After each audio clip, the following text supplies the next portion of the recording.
Hi everyone, it's Amanda from Groovy Babies, and today I'm going to discuss catnapping. Now, I received a question from Marie, whose little bub, who was 4 months old, is catnapping. Now, catnapping is it's a source of frustration for all mums and dads.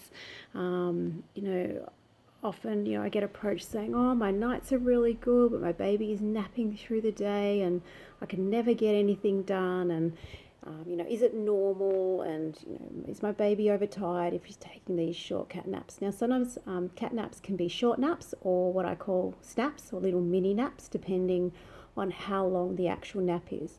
Now, the thing with catnapping is that it can absolutely be normal. It can be really, really normal for a baby to have 4, sometimes even 5 short naps through the course of their awake time in the day. Now, often I will see this even up for babies up to about 8 months of age, until their sort of day sleeps really materialize into a 2 nap schedule. But these bubs often are having a really good uninterrupted night's sleep. So they might be waking up once or twice for a feed and just going straight back down again, or even maybe sleeping through the night and just having short naps through the day. So there are really a couple of reasons why a baby will catnap. And first of all, it's generally to do with the fact that they are overtired to an incorrect napping or schedule in coordination. And the second reason is that they are too distracted or overstimulated when it's time for napping. So this comes back down to what's called sleep pressure.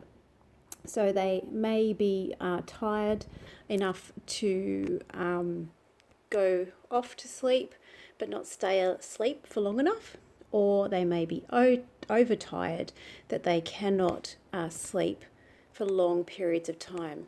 So napping that occurs at the right time decreases levels of cortisol and reduces the stress in the body. So, there is, as I said before, a small percentage of babies that will do this up until 8-9 months of age. So what are some solutions? Solutions do include, obviously, correct scheduling. So knowing for your baby's age what routine that they should basically be on biologically. The second, often most common reason is sleep associative behaviour, which is, working with age-appropriate self-soothing behaviours. So, giving your bub the chance to learn how to settle with some parental help, because often they do need still some assistance.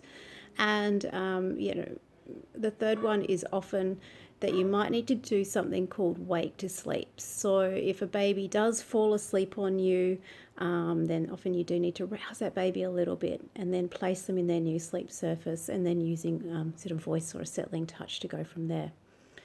So with resettling, how are the best ways to deal with it? Often go in at that 20-minute mark and watch your baby to see what they're doing when they come into that first sleep, early light phase of the sleep cycle. Often with some bubs you can then sort of shush pat them or help them to go back to sleep, so transition through that sleep cycle quite easily. The other way of doing it is to go in when they wake up, if they are crying or very upset, and then try for about 20 minutes to resettle them. I don't recommend normally any longer than 20 minutes, but if they don't resettle, get them up, just keep them quiet, and then watch for those next lot of tired signs and then put them back to bed. Sometimes you do need to implement a type of behavioural sleep method, but often that is not even appropriate until at least a minimum of 6 months, even 8 months of age.